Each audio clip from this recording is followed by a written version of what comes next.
All right, Black Belts, welcome back to week 3. This week we're talking about terminology and line forms. You guys can find this information in the training manuals, pages 26 through 33. So let's get started. So why do we do it? It's to improve our techniques of our hands and feet. We are making sure that we are hitting the correct targets, we're preparing the right way, and that when we are doing these movements, we're actually going to be performing them adequately. Improve our stances. We're getting lower. We're focusing more on the stances. We're making sure we're in the right position. Our feet are in the right position, say, and our body alignment is everything good. We will talk about that later. Develop the skills with functional combinations. So we do combinations that we can actually do, usually a block and then a re-attack. Just like a low block reverse punch, we're blocking a kick to our leg and delivering a counter attack. Learning the Korean keeps the tradition of the art. It's about discipline and also culture. So when we're learning of the Korean, we want to surround ourselves with the Korean culture, with using the language, with our techniques, and also it develops that discipline of of understanding what we're saying. It also sets us apart from someone who just walks in from the streets and we start talking in Korean. That shows that there is a learning to be happened. It's not that they're just going to walk in and you can already do a low block reverse punch. There's a lot more to learn. So stances. So I'm going to talk about each stance a little bit, and just like the proper body alignment. This is something that works better when we are in person, where I can talk to you guys, physically show you guys, and have you guys perform these in front of a mirror so you guys can see the proper body alignment for all this stuff. So we have our stances, jase.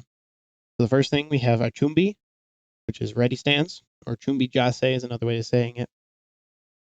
Ready for kicks. This is our newer terminology that I'm bringing back.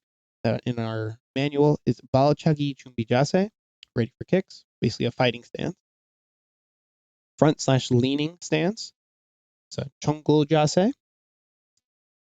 Back/fighting, hugul jase, which is very similar to the balchagi chumbi jase. It's basically step back into a fighting stance. Horse riding stance, we have kima jase. We don't use this one too often, but we are going to start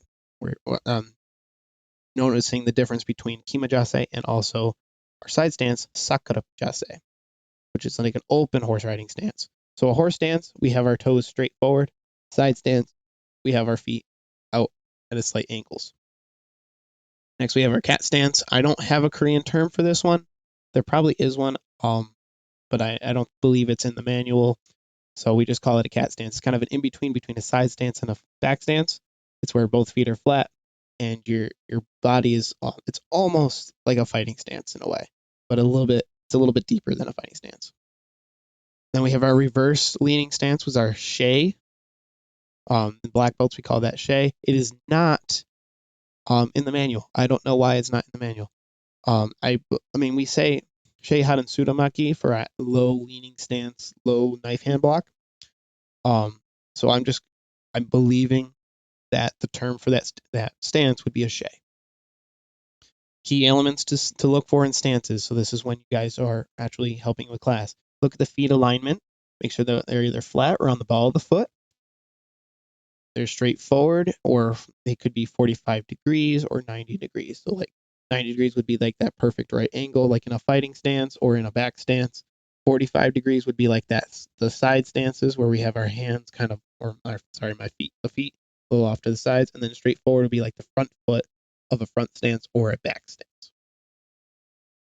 So we have our knees. Make sure the knees are in line with the foot. This is very important. This can cause knee problems if your knees are not directly above your feet.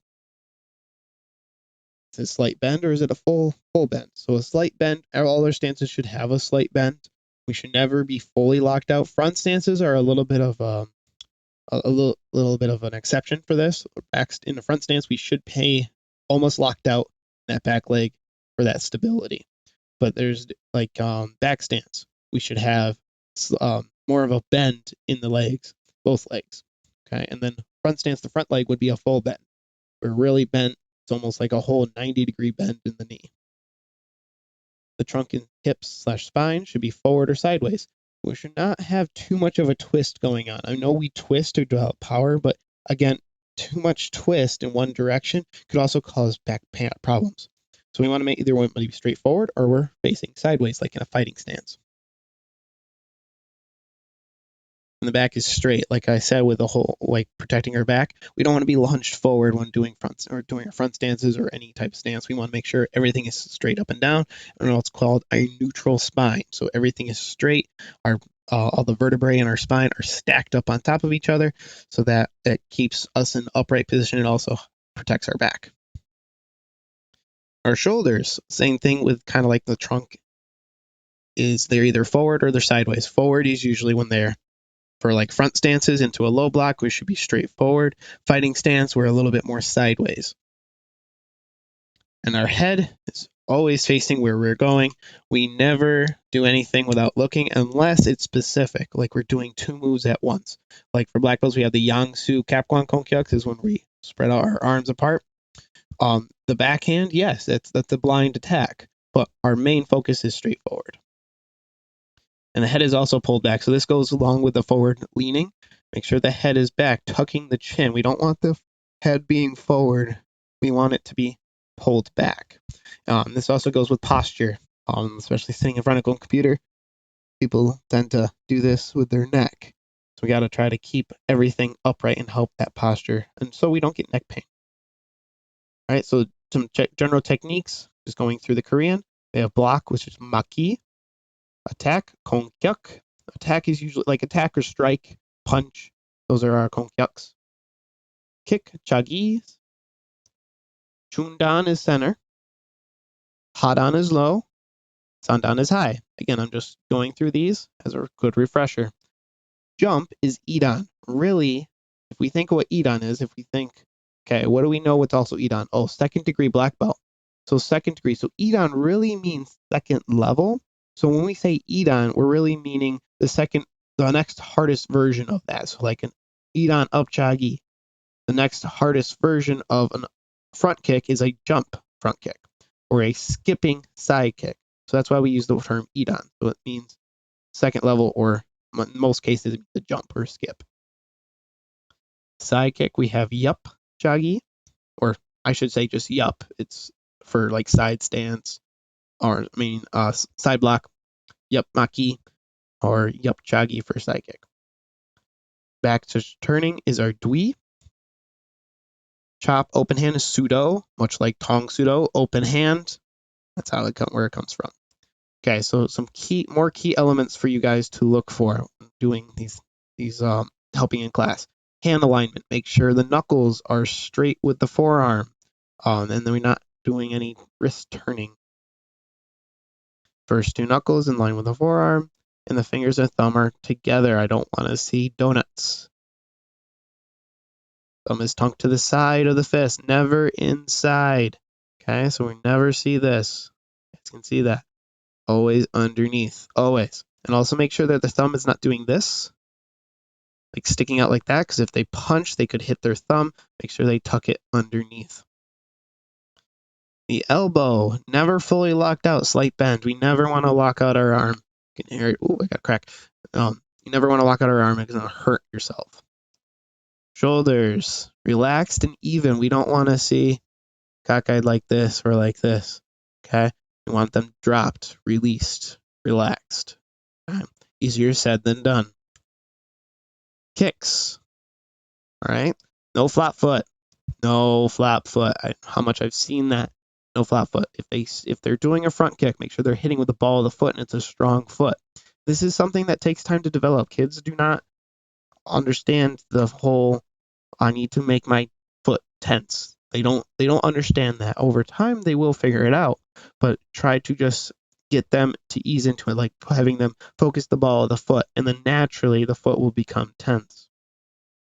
And then we'll make sure we're hitting with the proper part of the foot, the ball of the foot, the heel, the blade edge, or the top, or the instep. So like Ronald's kick could be both ball of the foot or the top of the foot. Heel is usually for our side kick, and also blade edge could be our side kick, but heel could be like inside outside kick and back kick. And what is the technique doing? So making sure that they know what what the technique is they're doing. Are they punching? What are they doing with that punch? Are they doing an eye poke? Do they know this is an eye poke? Or just like a spear hand, do they know that it's going to the throat, or is it going into the solar plexus, like into a rib? So it's talking about that and just kind of gauging it with their level. Lower levels, we just tell them where you're hitting. Higher levels, like red belts, maybe some green belts, try to get them to think of what the target is. Footwork and transitions. Right stance for them, right length and width. So again, this is easier talked about in person. It's just making sure that like in a front stance, our feet are shoulder width apart or slightly up outside the shoulders. Are they too long? Are they too short? And then again, this is something that develops over time. They never learn it right away. The foot is planted and then twists for color belts. So when it comes to like a haran sunamaki, we always plant the foot first, kind of like in that turned position, and then we have them squish the bug, as I call it. So we always want to do that with the color belts. As you guys get closer to red belt and black belt, you start learning to land at the same time as the technique. Where the lower belts, it's just easier to plant the foot and then twist, and they get the whole idea of hip twist, and everything kind of transitions from there. The feet are grounded. Feet are very important when it comes to stances, especially with Tang Soo Do, is we are very grounded like tree. Our feet are our roots. Make sure they're gripped into the floor. They're flat. I don't want to say flat as in the sense that they are putting their weight on their heel, but it's flat for balance. We're not going up on the toes when we shouldn't be. And full preparations. Always touching elbows together for like a low block. Okay, full preparation. This helps protect the body and also helps get more power. And how does the hand twist? Like punch. We have a punch that's palm up, and then we punch, it goes palm down. Twisting is how we develop more power in a short amount of distance. And that's why everything we do has some type of twisting motion. Making sure that they're twisting the right way. Like a low block should be slightly twist palm towards you, and then as he comes out, it flips at the bottom. Okay, so your homework for this week is going to be you're in a SWAT 1 class if you didn't do last week, or vice versa, and you're write a reflection. Again, that could be on anything that you do in that class. You don't have to do the whole class. It could be just you did warm up. So write a little reflection on how you did the warm up. And then next, this is the next part here. You're going to make three move combinations in Korean. You're going to record yourself. I'm going to put a link out there for Flipgrid. Flipgrid is just kind of a easy way to upload a video, record yourself, upload it, and then you can have like a little conversation like with the comments and everything. I will have an example video out there. So you're just going to make 3 moves. It could be simple. Watch the example, but it could be like haramaki, toro chunan konkyuk, sandamaki. So that's a 3 move. 1, 2, 3. There you go. So you're going to say it in Korean, say it in English, or say it, or I should, yeah. So you do the translation, and then you're going to perform it. You only have to perform it one direction. You don't have to do both ways. And just so that's showing me that you know how to say it, know the translation, and you know how to do it. So not too bad. You're gonna do that. You're gonna make 3 move combinations. They could be as elaborate as you want with those 3 moves, or they could be as simple as with those 3 moves. And also, I want you guys. Oh, got a little notification there. I want you guys to try to do different things. So whoever posts first, yay, they got to finish those. So then try to see what else other people are doing, so you don't do the same combination. Okay. If you have any questions, please ask. See you guys in class. Tang Soo.